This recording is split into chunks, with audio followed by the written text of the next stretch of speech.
নেমু বেছিকৈ চেপিলে যিদৰে তিতা হয়, ঠিক সেইদৰে কাৰোবাক বেছি ভাল পালে তেওঁৰ অহংকাৰ বাঢ়ি যায়। সুখী হ'ব বিচাৰে নেকি? তেনেহ'লে কেতিয়াও কাৰো ক্ষতি নকৰিব। আপোনাৰ দ্বাৰা কাৰোবাৰ উপকাৰ হওক, কিন্তু কেতিয়াও যাতে অপকাৰ নহয় সেইটো খেয়াল ৰাখিব।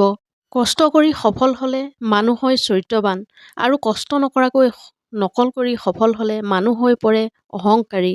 প্ৰেম ভালপোৱা হৈছে এখন কিতাপ, আৰু ভুল বুজাবুজি হৈছে এটা পৃষ্ঠা। কাৰোবাক যদি সঁচাই মনৰ পৰা ভাল পায়, তেন্তে এটা পৃষ্ঠা বেয়া হ'ল বুলি কেতিয়াও গোটেই কিতাপখনকে ফালি নেপেলাব।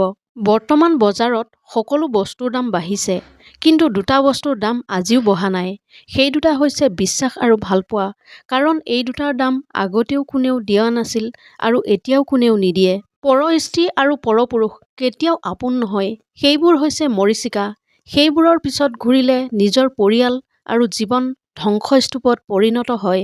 প্ৰথমে নিজৰ কেৰিয়াৰ গঢ়ক, তাৰ পাছত ভালপোৱাক সময় দিয়ক। কাৰণ আজিৰ তাৰিখত মানুহে সেইজনৰ সৈতেহে থকাটো পছন্দ কৰে, যাৰ এটা সুন্দৰ ভৱিষ্যত আছে। পৃথিৱীৰ প্ৰতিটো সম্পৰ্কৰ মাজত এটা শব্দ থাকে, আৰু সেই শব্দটো হৈছে বিশ্বাস। আইনাৰ দৰে, আপুনি যাক যিমান বেছি সন্মান দিব, তাতকৈ বহুত বেছি সন্মান তেওঁৰ পৰা ওলোটাই পাব। কান্দে ঠিকেই, কিন্তু জীৱনৰ কঠিন সময়বোৰ তেওঁলোকে হাঁহি মুখে পাৰ কৰিবও জানে। কথাই কথাই কাজিয়া সেইজনেই কৰে যি আপোনাক ফিল কৰে। সেইজনেই আপোনাক দুখ ধৰি থাকে, যি সকলো সময়তে আপোনাক মিছ কৰে। শৰীৰৰ অংগ কাটি ভালপোৱা প্ৰকাশ কৰাটো মূৰ্খামি। যাৰ ওচৰত চকু পানীৰেই কোনো মূল্য নাই, তেওঁৰ ৰক্তৰ দান দিব কিদৰে? যি পৰিয়ালত পুৰুষ থকাৰ পিছতো মহিলাৰ শাসন চলে, যি পৰিয়ালত মহিলা মাতবৰ, সেই পৰিয়ালৰ সৈতে ভুলতো সম্পৰ্ক স্থাপন নকৰিব। গাৰ ৰং বগা হ'লেই মানুহ ধুনীয়া নহয়। মানুহ ধুনীয়া হয় নিজৰ চৰিত্ৰৰে। নামৰ পিছত ডাঙৰ ডাঙৰ ডিগ্ৰী থাকিলেই মানুহ শিক্ষিত নহয়। মানুহ শিক্ষিত হয় মনুষ্যত্ব বোধৰে। নিজৰ পাল্লাত আনক কেতিয়াও মূল্যায়ন নকৰিব, কাৰণ এন্দুৰে বাঘতকৈও মেকুৰীকহে বেছি ভয়ংকৰ বুলি বিবেচনা কৰে। কেৱল জলকীয়া খালেই জ্বলা নালাগে, উচিত কথা ক'লেও বহু মানুহৰ জ্বলা লাগে। চৰাইটোক নহয় তাৰ সুৰটোক ভাল পাওক, ফুলক নহয় সেই ফুলৰ সুবাসক ভাল পাওক, গানক নহয় গানৰ সেই কথাখিনিক ভাল পাওক, সৌন্দৰ্যক নহয় মানুহৰ মনটোক ভাল পাওক। প্ৰতিটো কৃত্ৰিম হাঁহিৰ পিছফালে লুকাই থাকে কিবা এটা নোপোৱাৰ ব্যাকুল আৰ্তনাদ। কাৰোবাৰ সুখৰ গল্প লিখিবলৈ যদি এডাল ভাল পেঞ্চিল হ'ব নোৱাৰে, তেনেহ'লে এডাল ভাল ৰবৰ হওক, যাতে কাৰোবাৰ দুখবোৰ মোহাৰি দিব পাৰে। যিদিনা আপোনাক আপোনজনে খং কৰা এৰি দিয়া দেখিব, সেইদিনাই বুজিব যে তেওঁ ভাল পাবলৈও এৰি দিছে।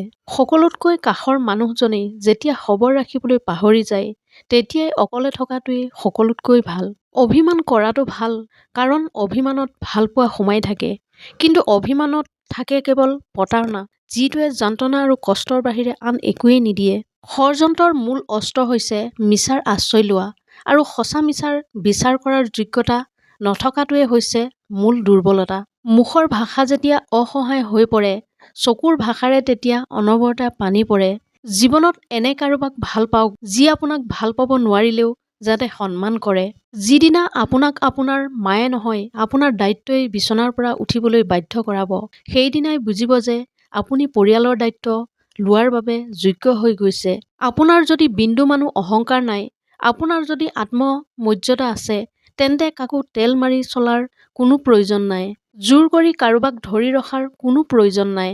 যি থাকিব বিচাৰে তেওঁ থাকিবই, আৰু যি আঁতৰি যাব বিচাৰে হাজাৰ চেষ্টা কৰিলেও তেওঁ এদিন আঁতৰি যাবই।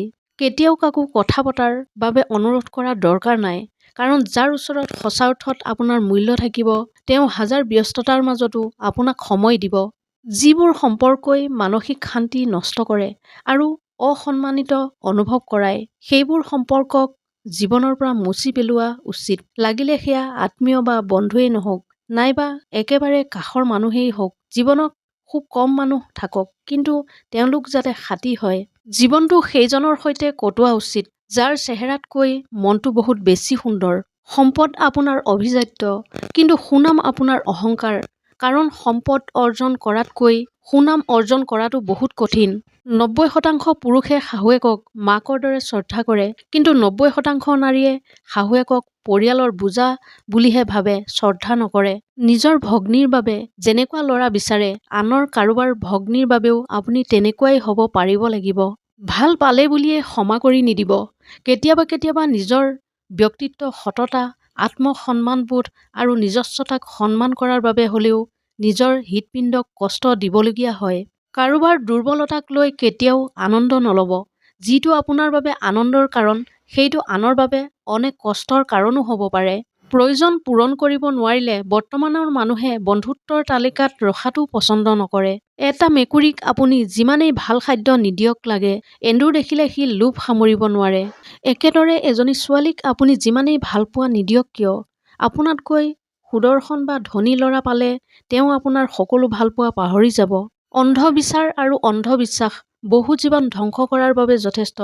সেইবাবে চকু কাণ সজাগ ৰাখক, সুস্থভাৱে জীয়াই থাকক। জীৱন হৈছে সকলোতকৈ কঠিন স্কুল। আপুনি কেতিয়া কোন ক্লাছত পঢ়িছে, আপোনাৰ পৰীক্ষা কেতিয়া হ'ব সেয়া আপুনি গম নাপাব। আৰু পৰীক্ষাত আনলৈ চাই লিখাৰো সুযোগ নাথাকে, কাৰণ জীৱনৰ পৰীক্ষাত প্ৰত্যেকৰে প্ৰশ্নকাকত পৃথক পৃথক থাকে। দামী ঘৰ, দামী গাড়ী, দামী আচবাবক লৈ কি হ'ব? ওচৰত থকাজনেতো কেতিয়াবাই ন'টিচ দি থৈ গৈছে, যিকোনো সময়তে এই ঘৰ বাৰী এৰি দিবলগীয়া হ'ব পাৰে। জীৱনৰ প্ৰতিটো খোজ খুব সাৱধানে দিব, কাৰণ বহু মানুহে কেৱল আপোনাৰ এটা ভুল ধৰিবলৈকে অপেক্ষা কৰি আছে।